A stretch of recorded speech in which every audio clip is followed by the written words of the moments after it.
Okay, we're going to be looking at valence electrons here, which is just a fancy way of saying the electrons farthest out from the nucleus. So let me add that here. So valence electrons. Farthest energy level, which means farthest out from the nucleus. Farthest from nucleus. That's all valence means. Valence electrons are no different than any other kind of electron. They're not like a special kind of electron. They're just farther out than some of the others. After all, our electrons are negatively charged. So when they are all grouped together and trying to track to the nucleus, we can only get so close before they start pushing each other apart. Okay, that's why we end up having these different orbitals and different energy levels as they kind of sort themselves out. It's the closest they can get to the nucleus, but also not so close to each other. These farthest out electrons are going to be the ones that do all the fun stuff for us. So valence electrons are what's used for bonding. They're what's used for chemical reactions, for excitations and de-excitations to release light with fluorescence and phosphorescence and all kinds of stuff. So really, the valence electrons are where it's at. So we need to be able to pick out which electrons are the valence electrons in an atom through an electron configuration or an orbital diagram or a different kind of diagram that we're going to see here in a bit. And it's good to be able to know just total number of valence electrons that something has. All right, so let's look at some examples. So we've got sodium here.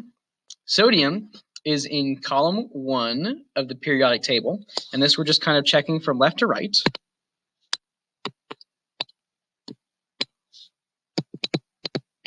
Left to right. So we're not doing like S2 or P3 or D5 or something like that. We're just taking left to right. First column has hydrogen and lithium and sodium. Second column has beryllium, magnesium, calcium, and so on. Third column has scandium and yttrium and that kind of stuff. And the last column is column 18 with helium and neon and argon and so on and so on. Okay, so sodium is in column 1, and it has a total of 11 electrons to match its 11 protons. If we write out its electron configuration and abbreviate it, all right, 1s2, 2s2, 2p6 is where we can leave off with neon, right? And all we have to include after that is that 1 electron left, that's 3s1. Okay, now the abbreviated electron configuration can be very nice for us because it makes it a lot easier for us to find where the valence electrons are at. Since the valence electrons are all about how far they are from the nucleus, we're looking at those numbers out front, like this 3 right here, and for the 3s, okay? So the 3s1 means we've got an electron in the third energy level. Okay, that means we're the third energy level out from the nucleus. We don't always go in the order of, all the first energy level orbitals and then all the second, all the third, all the fourth. Sometimes, we have to fall back like when we go into the d orbitals and the f orbitals. But for valence electrons, we're always looking for the biggest number out front. That tells us how far we are from the nucleus. Okay, we're not going in order of energy, we're going in order of distance. Okay, so we only have 1 electron in this third energy level that's farthest out. So we just have 1 valence electron here. Let's do another example. Let's do something like fluorine. Okay, fluorine is over on the right side of the periodic table. It is in column 17. Column 17. Okay. It has a total of 9 electrons. All right. Let's see.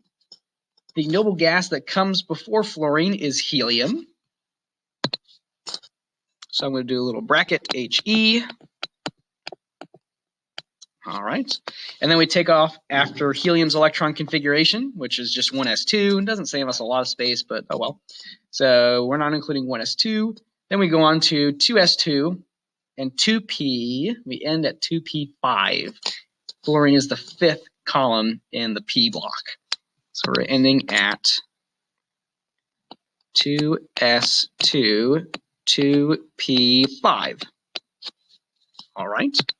So the farthest out energy level in this case is going to be whatever has the biggest number out front. In this case, we only go out as far as the second energy level.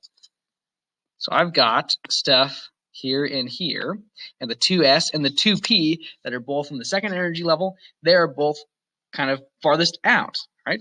So all my electrons in the second energy level, including the 2s and the 2p, are my valence electrons here. So if I've got 2 in the 2s and 5 in the 2p, that goes for a total of 7 valence electrons.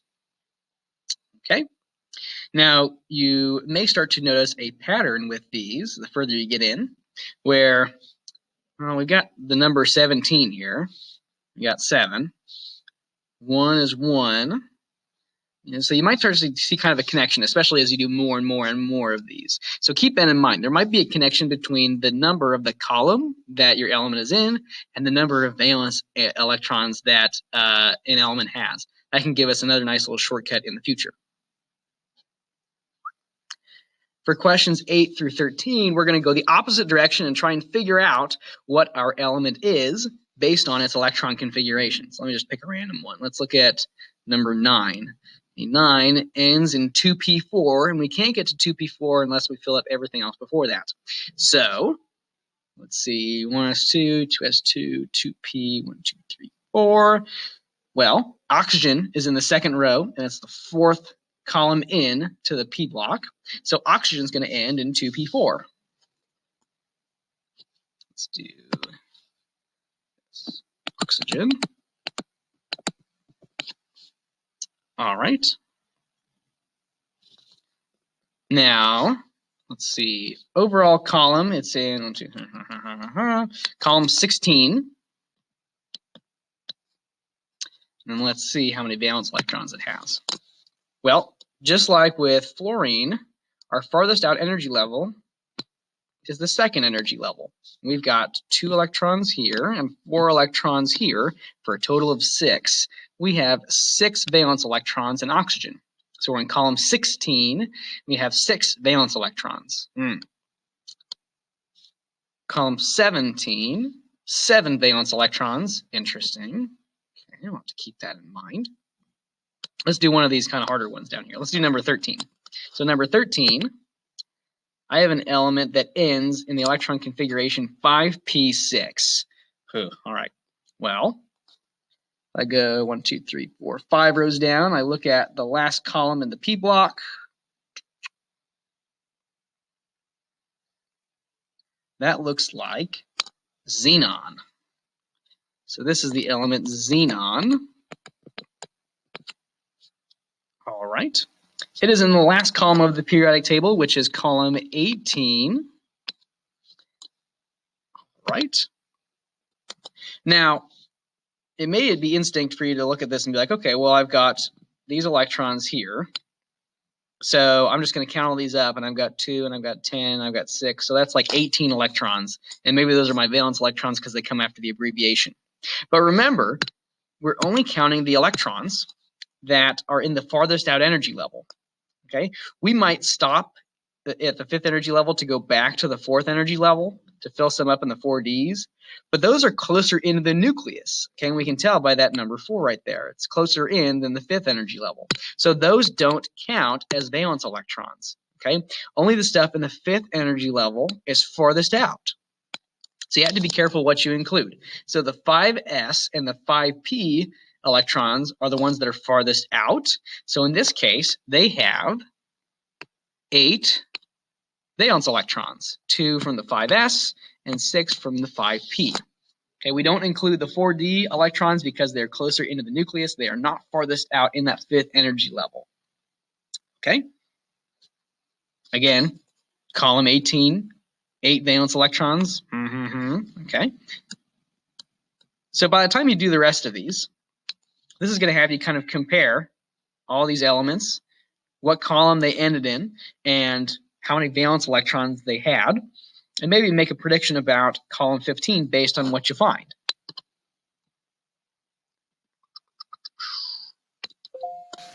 All right. For the rest of this, we're going to be doing some diagrams to show our electron configuration as an orbital diagram and also as some different diagrams that cut to the chase and show us valence electrons a lot better and a lot quicker.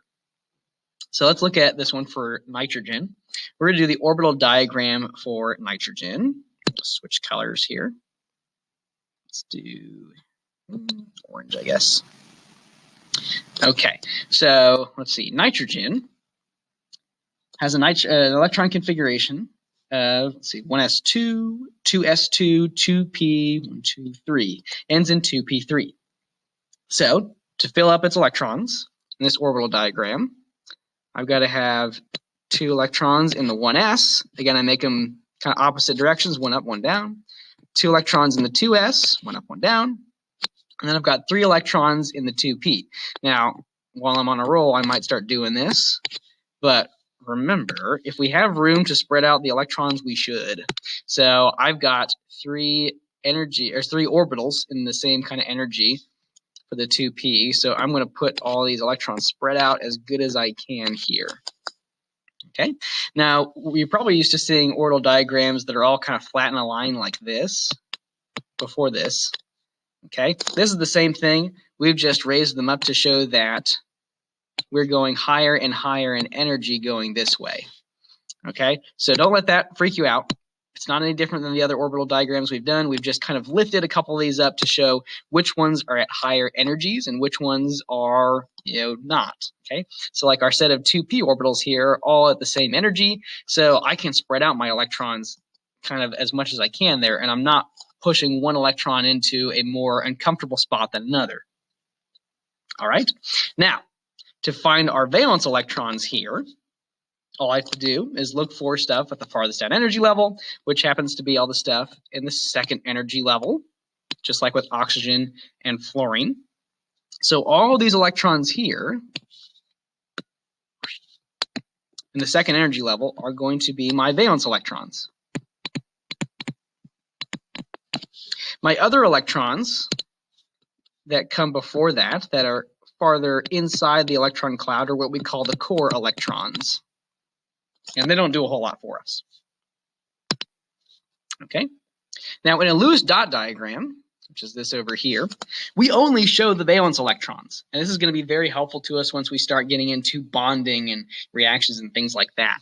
Okay, so we kind of cut to the chase and say, hey, nitrogen has 1, 2, 3, 4, 5 valence electrons. And I only want to show those because those are the important ones. We tend to show them kind of in pairs like this around the atom. It doesn't matter too much exactly where you put them, but this is kind of the traditional way to do it. So I'm going to show them kind of around the nucleus here. Some people like to do it like kind of fill up 1, 1, 1, make your way around, and then you start kind of doubling them up like that, which makes some sense for how we see this here. We have kind of one pair of electrons in the 2s. We have these 3 in the 2p that are kind of separate. Okay, but you don't have to. Some people really like to keep them paired up, so they'll do 1, 2, 3, 4, 5 like this. Or maybe they show that pair of electrons, down here, and then their odd one is here. It doesn't matter a whole lot for now. We can get picky about where we put the electrons later on. For now, I'm going to do it kind of the roundabout way where we kind of take a ride, 3, 4, 5. So kind of we spread them out as much as we can, sort of like in the orbital diagram, and then we pair up if we need to. Okay, so a Lewis dot diagram just shows the valence electrons of an element. Okay, like in this case, our nitrogen has its 5 dots here for 5 electrons, 5 valence electrons, 5 electrons farthest out in the electron cloud. Let's look at another example. All right, iron. Let's see. Adds its electron configuration at 3d6. All right. So to get there, let's do blue this time. To get to 3d6 right here, I've got to fill up everything before that. So I've got 2 electrons in the 1s and the 2s. I've got 6 electrons in the 2p. 2 electrons in the 3s, 1, 2, 3, 4, 5, 6 electrons in the 3p, 2 electrons in the 4s, and then I've got 6 electrons in the 3d. So I'm going to spread these out as much as I can. 1, 2, 3, 4, 5 until I run out of room. Then I got to pair another one of them up, which is what I do here. Okay. And now I don't have any electrons in this set of 4p orbitals, so I can just leave those blank. Okay, those are just kind of not even used. We don't even really have anything in the 4p orbitals there. Okay. Now to figure out the number of valence electrons, again, I'm looking for the biggest number out front. Okay, which in this case is actually the 4th energy level. I do have 2 electrons in the 4s. They're not the last electrons I add to the atom, but they are the farthest ones out, and that's all that matters for valence electrons. Okay, so all these guys in the 3d right here are grouped in with the 3p in the core of the atom, in the core of the electron cloud, I should say. So I only have 2 valence electrons for iron here. Okay, and the rest of these, so 1s, 2s, 2p, 3s, 3p, and then all the stuff in the 3d, all of these are core electrons. Well, that looks kind of ugly. Let me see if I can pretty that up a little bit. See if this works a little better.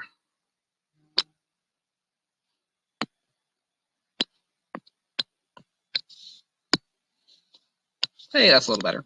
Okay, all these are core electrons, which I do not care about. All right, in my Lewis dot diagram, all I'm showing is these 2 valence electrons. So I can just put 2 dots right there. And again, you can pair them up. You can put them on the top or the bottom, left, right. Doesn't really matter all that much for now. Okay, but I want to show 2 dots for 2 valence electrons. Okay, now finally, to wrap this up, we can do a more intense version of a Lewis dot diagram we call a Bohr diagram, which shows not just the valence electrons, but also all the core electrons as well. Okay, so for instance, we have zinc here, and its Bohr diagram is over on the right. Okay, each ring or each orbit is kind of showing an energy level. Okay, this is an old, outdated version of the atomic model, but it's good enough to show what energy levels are kind of like, and so we put up with it to get some use out of it here. So in zinc's electron configuration, we have some electrons in the 4s, just like we did in iron up here. So even though we end with some 3d electrons, those are not going to be valence electrons. All that's going to show up as valence electrons are this 4s right here. Okay, so in a Lewis dot diagram, I would have something like this, where I've got zinc here and I've got 2 dots, just like the iron. In the case of a Bohr diagram, I'm not just showing these 2 valence electrons here and here, I'm also showing all the inner electrons too. Okay, so each one of these rings is going to be like an energy level. And as we go out from the center, that's counting up 1, 2, 3, 4, 5, 6, 7, all the way like that. So this first ring is the first energy level. We have 2 electrons there. The second ring is the second energy level, where we have a total of 8 electrons. That's your 2s and your 2p. The third energy level is right here, the third ring out. And that should have a total of 18 electrons for the 3s, the 3p, and the 3d. Right? And finally, we have 2 electrons in the 4s, which is farthest out. All right? So these 2 guys here are my 4s2 electrons.